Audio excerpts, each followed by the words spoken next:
ఎవరి వల్ల కాదండి.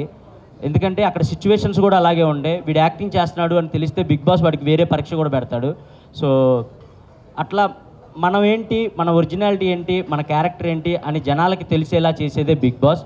సో నా ఒరిజినాలిటీ జనాలకు నచ్చుతుందా లేదా, నేను ఇంత ఇలా సాఫ్ట్గా ఉంటాను, మనం ఎవరిని అంటే బాధపడేలాగా మాట్లాడే వ్యక్తిత్వం కాదు నాది. సో ఇలా ఉండటం జనాలకు నచ్చుతుందా లేదా, కొంచెం మాసీగా ఉండేవాళ్ళు కూడా నచ్చుతూ ఉంటారు బిగ్ బాస్లో. కొంచెం చిల్ మూడ్ మాసీగా ఉండేవాళ్ళు నచ్చుతారు. ఇలా ఉండేవాళ్ళు ఇదేంటి కొంచెం సైలెంట్గా ఉంటున్నాడు అని కూడా నచ్చకపోవచ్చు. సో నా క్యారెక్టర్ నచ్చుతుందా లేదా అనుకుంటేనే నేను హౌస్లోకి వెళ్ళాను. బట్ బయటకు వచ్చిన తర్వాత లేదు, మీరు చాలా బాగా ఆడారు, చాలా మంచిగా ప్లే చేశారు అండ్ అందరితో బాండ్స్ మంచిగా ఇది చేసుకున్నారు అని చెప్తే చాలా హ్యాపీ అనిపించింది. సో అంతే. సో బిగ్ బాస్ లో మీరు లోపల ఉన్నప్పుడు నేను మీ ఊరు వెళ్ళాను, అక్కడ ఉన్న వాళ్ళందరినీ కలిశాను. వాళ్ళందరూ చాలా మంది సపోర్ట్ ఉన్నారు, మీకు బయట చాలా క్రౌడ్ పుల్లింగ్ ఉంది. బట్ అవి ఓట్లు పడలేదు అనుకుంటున్నారా? ఎందుకు మీరు ఎలిమినేట్ అయ్యే విషయం నుంచి? ఎందుకు ఎలిమినేట్ అయ్యాను అనేది అది మనకు చెప్పలేమండి. ఎందుకంటే అది ఎప్పుడు ఎలా జరిగిద్దో మేము హౌస్లో ఉన్న వాళ్ళం కూడా ఎవరు విన్ అవుతారు, ఎవరు ఎలిమినేట్ అవుతారు అనేది మాకు అస్సలు కొంచెం కూడా మా ఇమాజినేషన్ కూడా. ఎందుకంటే నాకు సార్ వచ్చి ప్రతి వీక్ ఒక్కళ్ళనే పొగిడితే ఓరి అమ్మ వీళ్ళు ఒక్కళ్ళనే పొగుడుతున్నారు, వీళ్ళే విన్నర్ అవ్వచ్చేమో అనే ఒక ఉంటుంది మాకు. కానీ వచ్చిన ప్రతి ఒక్కరిని పొగుడుతారు, వచ్చిన ప్రతి ఒక్కరిని తిడతారు. ఆ 14 మందిలో ఉన్న ప్రతి ఒక్కరిని పొగుడుతారు, ప్రతి ఒక్కరు తప్పులు చెప్తారు, అవి సరిదేసుకుంటా పోవటం తప్ప వీళ్ళు ఫస్ట్లో ఉన్నారు, వీళ్ళు సెకండ్లో ఉన్నారు అవి మాకు అసలు తెలియదు. అండ్ ఓట్స్ పరంగా వస్తే నాకు తెలిసి అంటే నా కామెడీని ఎక్కువగా అంటే సిటీలో బాగా ఎంజాయ్ చేసిన, ఊర్లలో మా అమ్మ ఏజ్ వాళ్ళు లేదా నేను వెళ్ళినా కూడా ఏదన్నా ఈవెంట్స్కి కానీ వాటికి వెళ్ళినా కూడా మా అమ్మ మీకు పెద్ద ఫ్యాన్, మా డాడీ మీకు పెద్ద ఫ్యాన్, మా వైఫ్ మీకు పెద్ద ఫ్యాన్ అలా చెప్తూ ఉంటారు. సో వాళ్ళకి నాకు తెలిసి హాట్స్టార్లోకి వెళ్ళి ఓట్లు వేయటం ఇవి కొంచెం కష్టమే. అంటే మనం అలవాటు చేస్తుంటే మేబీ చేసేవాళ్ళేమో, కానీ నేను నామినేషన్లోకి రాకపోవటం, వాళ్ళకి అలవాటు చేయకపోవటం ఇది ఒక మిస్టేక్ అయ్యి ఉండొచ్చు అని నేను అనుకుంటున్నాను. సో సంజన గారికి మీ మదర్ ఓట్లు వేసేవాళ్ళంట, ఏమంటారు? మీ తర్వాత సంజన గారికే ఎక్కువ ఓట్లు వేసేవాళ్ళు. నేను అదే కోరుకునేవాడిని. నేను ఎటు నామినేషన్లోకి రావట్లేదు. మా అమ్మ అన్న మా అంటే కొంచెం మరీ 100% నాకున్న పెద్ద కోట్లాది మంది అని చెప్పను, కానీ నా సైడ్ నుంచి వేసే 100 మంది అయినా మా అమ్మకి వేయాలని నేను కోరుకుంటాను. నేను అదే హ్యాపీగా ఫీల్ అవుతాను. సో మా అమ్మగారు కూడా సంజన గారికి వేసేవాళ్ళు అంట, నాకు చెప్పారు. ఎందుకంటే నువ్వు లేనప్పుడు మాకు కన్ఫామ్గా సంజన గారే హౌస్లో ఉండాలి అని అనుకునేవాడిని అని చెప్పేసి మా అమ్మ మా నాన్న అందరూ మా ఫ్రెండ్ సర్కిల్ మొత్తం మేము సంజన గారికే సపోర్ట్ చేసామని చెప్పారు. నాకు అది చాలా హ్యాపీ అనిపించింది. బికాస్ నేను కూడా టాప్ 5 నేను వెళ్ళినా ఆమె యాజ్ కాంపిటేటర్గా చూసినా కూడా ఆమె నాతో పాటు నా పక్కనే ఉండాలి టాప్ 5 వరకు అని చేపట్టుకొని ఇద్దరం జర్నీ చేసాం. ఈ బిగ్ బాస్ జర్నీ మొత్తం ఎక్కడ ఇంత మిస్అండర్స్టాండింగ్స్ కూడా రాకుండా, ఒకవేళ వచ్చినా వాటిని నైట్కి నైట్ సార్ట్అవుట్ చేసుకొని అలా కాదు బిడ్డ, ఇలా కాదు బిడ్డ అలా అని నన్ను చెప్పి నిజంగా నేను అంటే ఆమె నన్ను కన్నా కూడా అంత మెచ్యూరిటీగా ఆలోచించేవాళ్ళు కాదు నాకు తెలియదు, కానీ ఒక సొంత కొడుకులా చూసుకున్నారు. అన్ని వారాలు ఎమోషనల్గా చాలా బాండ్ క్రియేట్ అయింది. సో అది చాలా హ్యాపీ. మేము ఇద్దరం టాప్ 5లో ఉండాలి అని పక్కా అనుకున్నాం. ఫస్ట్ వీక్ వెళ్ళినప్పుడు ఉన్నాం. అది నాకు చాలా హ్యాపీ అనిపించింది. Emmanuel, praise the Lord. నిజంగా బిగ్ బాస్కి వెళ్ళిన తర్వాత అంటే దేవుని మర్చిపోయి ప్రేయర్ చేయడం మర్చిపోతారేమో అనుకున్నాము. అంటే దేవునికి దగ్గరగా ఉన్నారు. ఎలా బయటికి వచ్చినాక మిమ్మల్ని ఎలా రిసీవ్ చేసుకున్నారు? అమ్మ అది ఎవరు బిలీవ్ వాళ్ళమ్మా. ఇప్పుడు నేను బిలీవ్ చేసే గాడిని నేను ప్రేయర్ చేస్తాను, అండ్ సంజన గారు బిలీవ్ చేసే గాడిని సంజన గారు. అక్కడ ప్రతి ఒక్కళ్ళు ప్రేయర్స్ చేస్తూనే ఉంటారు. బికాస్ అంటే ఇప్పుడు నేను జీసస్ని నమ్ముకోవచ్చు, అండ్ సంజన గారు వేరే దేవుని నమ్ముకోవచ్చు, అండ్ తనుజ వేరే సాయిబాబా గారు. సెలబ్రేషన్స్ ఎలా జరిగాయి? మంచిగా జరిగాయి అమ్మ. Thank you. ఇమాన్యుయల్ గారు, అమ్మా సో బిగ్ బాస్ త్రూ మీ లవ్ స్టోరీ బయట పెట్టారు, మరి రివీల్ ఎప్పుడు చేస్తున్నారు? రివీల్ ఇంకా పెళ్లి తర్వాత రివీల్ చేద్దాం. అంటే కప్ తోటి బయటికి రావాలని కోరుకున్నారు కదా, మరి తన రియాక్షన్ ఎలా ఉంది బయటకు వచ్చిన తర్వాత? లేదు, తను చాలా హ్యాపీ ఫీల్ అయింది. బికాజ్ నేను అంత బాగా ఆడతాను, ఫిజికల్ గేమ్స్ అంత బాగా ఆడతానని తను ఎక్స్పెక్ట్ చేయలేదంట. సో నువ్వు ఎంత బాగా ఆడతావు, ప్రతి గేమ్ ఇలా విన్ అవుతావు నేను ఎక్స్పెక్ట్ చేయలేదు, నాకు అక్కడే మీరు నెగ్గేశారు అని చెప్పేసి చెప్పింది. అది నాకు చాలా హ్యాపీ అనిపించింది.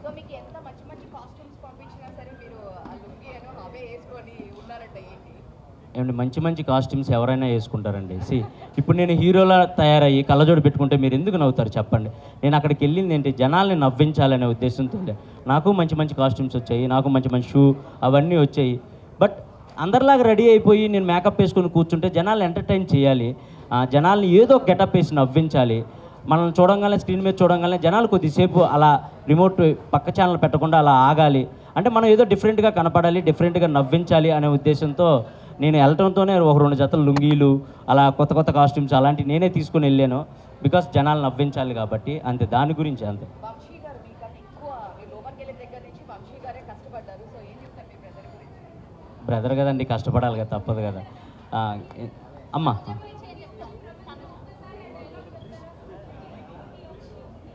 ప్రభంజనమా వెళ్ళేలోపు చెప్తానమ్మా. ఇప్పుడే అరిచేసాను అనుకో, వాయిస్ పోయింది అనుకో, మళ్ళీ సంజనా గారిలా చేయాలి నేను. సో అందుకోసం అమ్మా. మీరు విన్నర్ అవ్వకపోవడానికి కారణం మెయిన్గా నామినేషన్స్లోకి రాలేదనేసి అంటున్నారు. సో దానికి మీరేం చెప్తారేంటి? అంటే మెయిన్ రీజన్ అని నేను చెప్పకపోవచ్చు, కానీ వన్ ఆఫ్ ద రీజన్ అయితే నేను అది అనుకుంటున్నాను. ఎందుకంటే నామినేషన్స్లోకి రావాలి అని నాకు కొన్ని వీక్స్ గడిచిన తర్వాత అర్థమైంది, నామినేషన్స్లోకి వస్తేనే ఓట్ బ్యాంకింగ్ అనేది క్రియేట్ అవుతుంది, అప్పుడే మనకు అలవాటు పడిపోయి జనాలు ఓట్లు వేస్తారు అని. బట్ నేను ఎప్పుడూ నన్ను నామినేట్ చేస్తారని భయపడేవాడిని కాదు, కానీ వేరే వాళ్ళని నామినేట్ చేయాలంటే చిన్న బాధ వేసేది. ఎందుకంటే వాళ్ళతో కలిసే కామెడీ చేసేవాడిని, వాళ్ళతో కలిసే వంటలు ఉండేవాడిని, వాళ్ళతో కలిసే ఫన్ క్రియేట్ చేసేవాడిని. అలా ఉండి ఒక్కసారిగా వీకెండ్ రాగానే వాళ్ళని మీరు ఇది చేశారు, మీరు ఈ తప్పు చేశారు అని వాళ్ళని ఏలైతే చూపించాలంటే నాకు ఎక్కడో చిన్న మొహమాటం ఉండేది అండ్ చిన్న భయం బాధ అనిపించేది. అండ్ నేను పక్కవారిలో తొందరగా తప్పులు ఎతికే క్యారెక్టర్ కాదు నాది. సో దానివల్ల కూడా నాకు మైనస్ అయింది. నేను ఎక్కువ తప్పులు ఎతికేవాడిని కాదు ఎవరిలో, సర్లే మనోళ్ళే కదా, ఏదో ఆడుతున్నారు కదా అలా వదిలేసేవాడిని. సో అది కూడా నాకు కొంచెం మైనస్ అయింది. తనుజ మంచి అమ్మాయి, చాలా గుడ్ పర్సన్, బాగా ఆడింది గేమ్, మంచిగా రన్నరప్ అయింది. So happy and super game ఆడింది, మంచిగా ఆడింది. వెళ్తామండి కొంచెం ఈ పేమెంట్లు అయిపడ్డాక.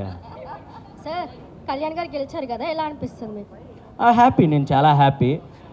వాడు కళ్యాణ్, డిమోన్ వీళ్ళిద్దరు నాకు లాస్ట్ ఒక 5 వీక్స్ ముందు నుంచి బాగా కనెక్ట్ అయిన పర్సన్స్ వాళ్ళు.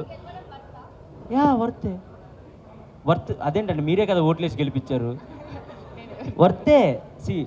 నేను 3rd వీక్ 4th వీక్ నుంచి అనుకుంటా హౌస్లో ఉన్న ప్రతి ఒక్కరికి చెప్పేవాడిని, ఈ సీజన్ విన్నర్ అయినా అవ్వకపోయినా ఈ సీజన్లో ఉన్న ప్రతి ఒక్కళ్ళు విన్నర్ వర్తే. బికాజ్ ఈ సీజన్లో అన్ని ట్విస్టులు జరిగాయి, అన్ని టర్న్స్ జరిగాయి, వస్తున్నారు పోతున్నారు, ఎవరెవరో వస్తున్నారు వైల్డ్ కార్డ్స్ అని, లేదా అలా జరుగుతూనే ఉన్నాయి. అండ్ లోపల ఆ సిచ్యువేషన్స్ కూడా మాకు అర్థమవుతూ ఉన్నాయి, ఏంట్రా ఏ క్షణం ఏం జరుగుతుంది ఏంటి అనుకుంటా గుండెల్లో గుప్పెట్లో పట్టుకొని ఆడిన రోజులు ఉన్నాయి మేమంతా.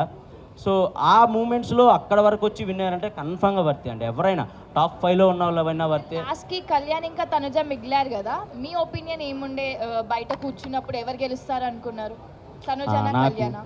నాకు నిజంగా ఐడియా లేకుండే అండి. ఎందుకంటే నేను గెలుస్తానని నేను అనుకుంటా మనసులో, బట్ నేను 4th ప్లేస్ వస్తానని నేను అనుకోలేదు కదా. సో ఈ సీజన్ ఏదైనా జరగచ్చు అనే మైండ్ సెట్లోనే ఉండే నేను. నాకు ఎవరు గెలిచినా ఓకే. వాళ్ళిద్దరిలో ఒకళ్ళు నా ఫ్రెండ్ ఉన్నారు, ఇంకొకళ్ళు నా తమ్ముడు ఉన్నాడు.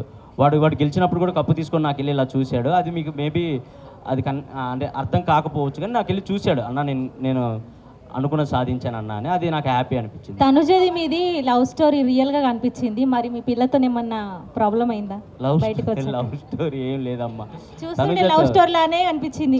లేదు, అంతకు ముందు కూడా మేము కలిసి ఒక షో చేసాం స్టార్ మాలోనే, కుక్ విత్ జాతిరత్నాలు అని ఒక షో చేసాం.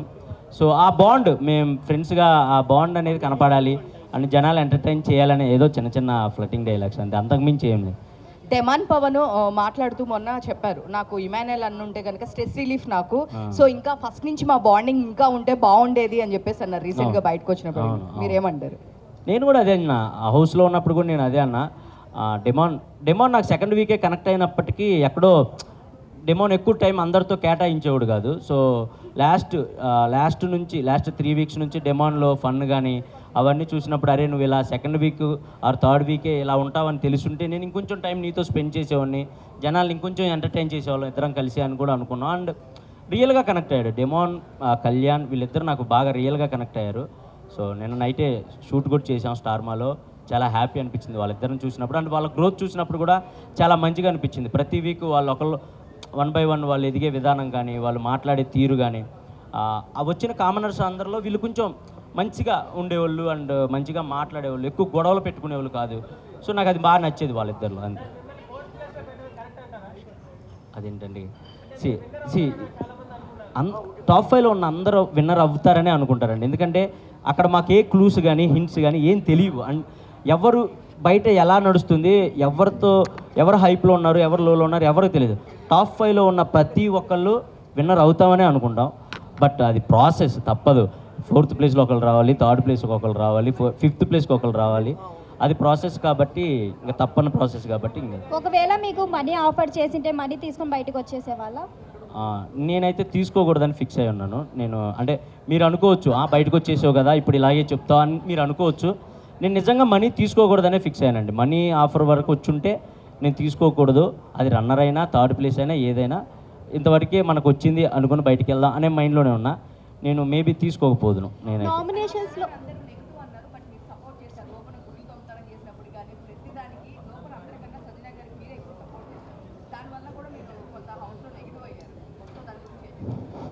సంజన గారికి సపోర్ట్ చేస్తే పాజిటివ్ అవుతానా నెగిటివ్ అవుతానా నేను ఏ రోజు ఆలోచించుకోలేదండి.